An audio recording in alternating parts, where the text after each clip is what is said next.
say to myself, self, why are you awake again? It's 1 a.m. Standing with the fridge wide open, staring, such a sight, fluorescent light. The stars are bright, might make a wish if I believed in that shit. But as it is, I might watch TV, cause it's nice to see people more messed up than me. I say to myself, as I smile at the wall, just let myself fall. It's gonna be alright. Hello, my friends. How has life been treating you? I hope you've had a few nice moments recently, like a good cup of tea, a comforting meal, a chapter of a good book, perhaps. Just little things that make an ordinary day feel special.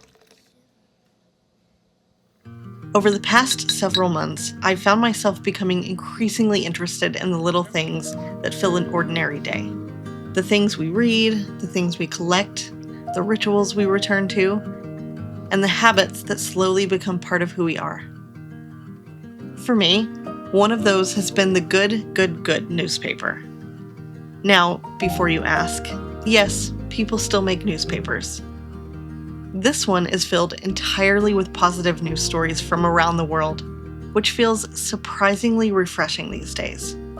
And because every issue is a little different, there's always something new to discover. Different stories, different people, different causes. It's become a nice reminder that there's a lot more happening in the world than whatever happens to be trending online that week. So this morning, I thought I'd sit down with my breakfast, a cup of my new strawberry milkshake tea, and see what good things are happening in the world. I think somewhere along the way, I started paying closer attention to what I was feeding my mind. We spend a lot of time thinking about the food we put into our bodies, and I've realized the things we read and consume deserve a little consideration too. This newspaper arrives once a month, and I read it particularly slowly so that it lasts me all month. I'll leave it on the table, pick it up with breakfast, read a story or two, and then save the rest for another morning. Perhaps it's the 90s kid in me, but there's something I still love about having something physical to look forward to, like a new issue of highlights in the mailbox, or a birthday party invitation from a friend covered in glitter. It all feels a little bit like finding treasure. It also reminds me of my grandfather Dandy. I'd be at his house watching Cinderella or Homeward Bound on VHS for the 100th time, and every now and then I'd glance over and see him sitting at the table in the living room with his bifocals on, reading the telegram while the day quietly carried on around him. At the time, it felt like such an ordinary thing. Now it feels a little special. And maybe that's part of the reason I've grown so fond of this one. Every month brings a new collection of stories to discover, and I find myself looking forward to sitting down with it much in the same way I once looked forward to flipping through the pages of a Tiger Beat magazine. That newspaper isn't the only thing I've been paying closer attention to. I've also become more aware of the things that pass through our home and the small ways we can create a little less waste. Ryan and I stopped buying paper towels years ago, and somehow that one change led to a dozen others. Wooden scrub brushes replaced plastic sponges, reusable produce bags found their way into the grocery cart, cloth napkins slowly multiplied until they occupied an entire kitchen drawer. And then there are the cleaning rags. For the purposes of this video, you're seeing a charming basket of neatly folded linen towels sitting beside the sink. The reality is that somewhere in this house, there is a cabinet packed with mismatched rags that have survived coffee spills, muddy dog paws, painting projects, and just about every household disaster imaginable. This basket is just prettier. We've also been composting for years, though recently I gave myself a little help by keeping a compost bin right on the counter. It turns out I'm much more likely to compost something if the bin is directly in front of my face. One of my favorite habits has come from that little bin. If Ryan and I finish an orange, use a lemon while cooking, or end up with any sort of citrus scraps, I'll usually rescue them for a few hours before they make their way to the compost. Into an old candle jar they go with a little water and whatever spices happen to be nearby before taking up residence beneath the candle warmer for the day. It's become my version of a simmer pot. I get that there's nothing particularly Pinterest-worthy about that. It's just a small way of stretching a little more joy out of something that would have otherwise been thrown away. The kitchen smells wonderful, the scraps get one final adventure, and by evening, everything heads off to the compost where it was destined to go in the first place. I realize that none of these little habits are going to change the world overnight. And truthfully, there probably isn't a version of sustainable living that's ever going to be perfect. But I've found that thinking about it as a collection of small choices feels a lot less overwhelming.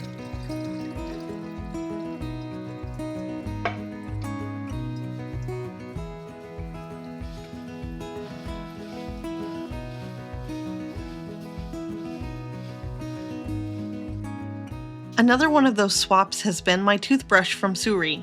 I know it sounds a little ridiculous to get excited about a toothbrush, but what initially caught my attention was the fact that the brush heads are plant-based.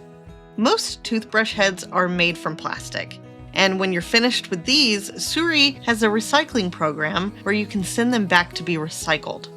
And since I'm trying to be more mindful about sustainability where I can, it felt like a really easy change to make because it's something I was already using every single day anyway. What I didn't expect was how much I ended up liking the toothbrush itself. The battery lasts for over a month, which means I genuinely can't remember the last time I charged it. And I love that it mounts directly onto the mirror because my bathroom is small, and I don't need one more thing sitting on the counter.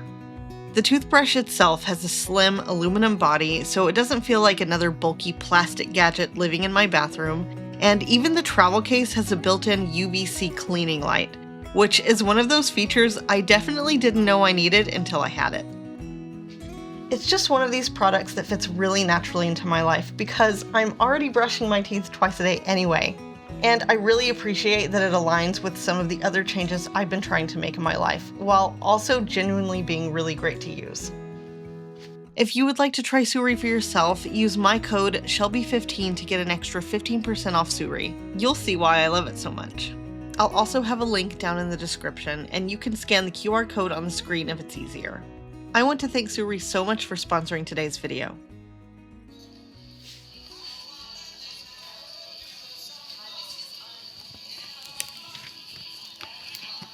Hi! What a coincidence! You mental case! You keep away from us! You're out for a good time, aren't you, Muriel? A last fling? Come and have a drink with us. Really?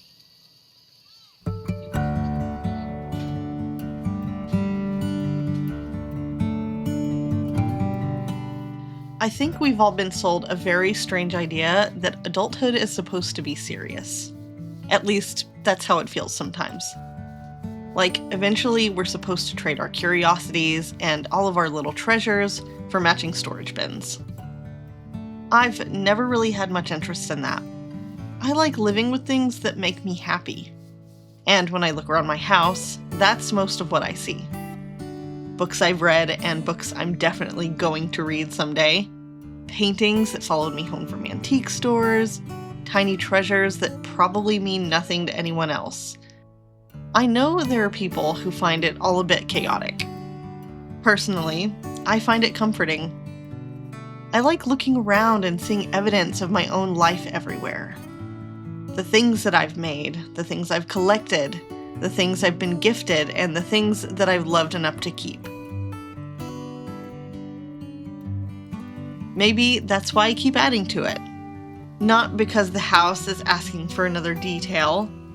I just enjoy being surrounded by things that make me smile. And if that means painting a door on a random afternoon, then I think that's time well spent. I already gave them to your mum.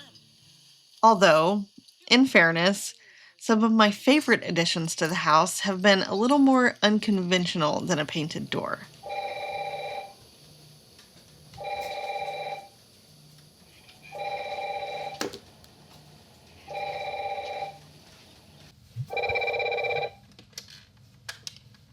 Hello? Oh, hi. That's right. I got a landline. Well, sort of. It's actually connected to my cell phone, so whenever my cell phone rings, this one rings too. And I know exactly how ridiculous that sounds, but hear me out. At some point, talking on the phone became a bit of a lost art. At least for my generation. For me, a phone call usually means pacing around the house, unloading the dishwasher, checking emails, staring out a window, and somehow ending up in a completely different room by the end of the conversation.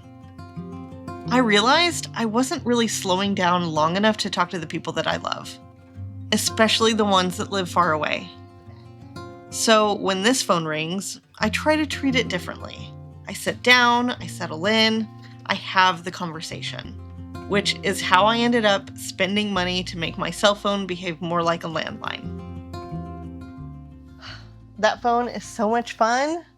It takes me back to the early 2000s when I would chat with my girlfriends on my personal line in my bedroom. So nostalgic. I am craving something a little sweet, so let's go make something. If you've been following along for a while, you might remember that one of the goals I set for myself at the beginning of the year was to start using more of the things I already have. And cookbooks were definitely at the top of that list. I have quite a collection of them, and while I love flipping through them and looking at all of the recipes, a lot of them were mostly just sitting on the shelf looking pretty. I'm happy to report I've actually followed through on that one. There are bookmarks tucked between pages now, sticky notes marking recipes I want to try, and plenty of favorites I've already come back to more than once. Recently, I've been working my way through Sookie's recipe book from Gilmore Girls, and let me tell you, it has been so much fun. There are little notes sprinkled throughout that call back to the moments from the show, which feels like a treat all on its own. And the recipes have been genuinely good. Which I suppose shouldn't come as a surprise. Sookie St. James wasn't exactly known for serving mediocre food. But there's something so satisfying about watching a show you've loved for years and then actually getting to make the dishes from it yourself. I haven't made my way to the famous risotto yet, but rest assured it's only a matter of time. For today though, these Rocky Road cookies caught my eye, and since I already have most of the ingredients on hand, I thought I'd give them a go.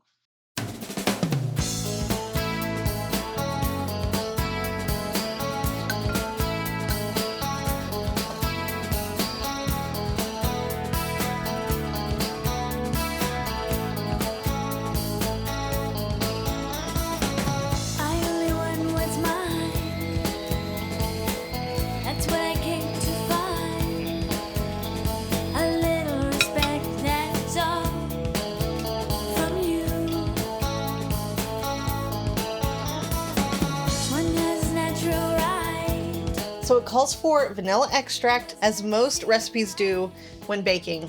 I have this bourbon vanilla bean paste from Trader Joe's, which is basically the same thing, but honestly, it's better. So this is what we're going to use. And I think I'm just gonna eyeball it. Calls for 2 teaspoons. I think I can eyeball that.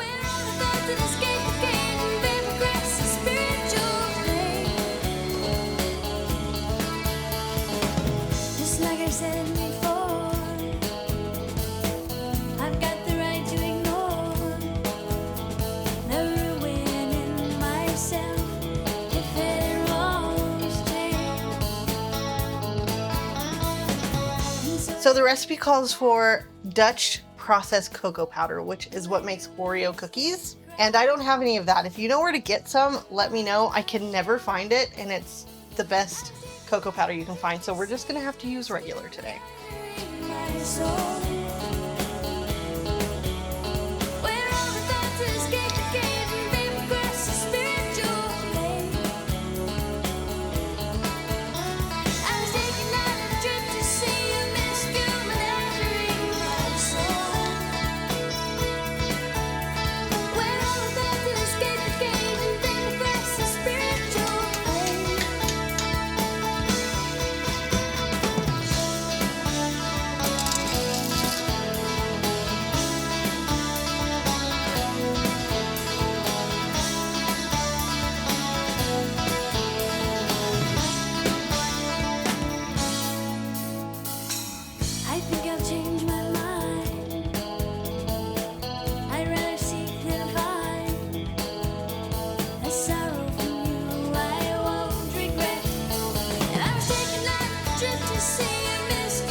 These smell amazing.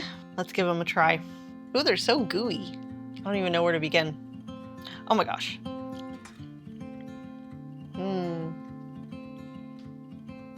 Wow. Those taste exactly like Rocky Road ice cream. It's amazing. I'm like shocked. You get like a hint of the espresso in the beginning, but I think it's that espresso that makes it taste like the ice cream. It's so good. And I use decaf, so I can eat these well into the evening and it not mess with my sleep. I think if I were going to remake these, I'd probably do like a tray bake, like a brownie, and turn them into squares. I just feel like they would work better like that. Having to turn them into cookies and then wait 2 hours later to eat them because they're so fragile, I don't know. I feel like there's something about a tray bake that would just make it easier to eat, but they're so good. I would definitely remake these. I think next time I'll add a bit of flaky sea salt to the top. That's what I love about cooking through these cookbooks, is that I can see what the author has done with the recipe and just kind of take that and make it my own, try recipes out. If I don't like them, I don't have to make them again. But this is definitely a good recipe. Just needs a few tweaks, in my opinion. I can definitely see why Dean loves them so much in Gilmore Girls. I very well might eat all 3 of these. We'll see. We'll see if Ryan gets any. I don't know. Maybe, maybe not. So good. I love them. I just love them.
I've gotten into this new habit where I charge my phone in another room, and it has done wonders for my sleep. And not only has it done wonders for my sleep, it's done wonders for me reading in bed at night, which I've been really bad at keeping that as a ritual or a habit. When I get into bed, it's usually watching TikTok or watching YouTubes, and I've been really trying to get away from that habit and get onto a new one. And I just finished up one novel, which means I need a new one to read.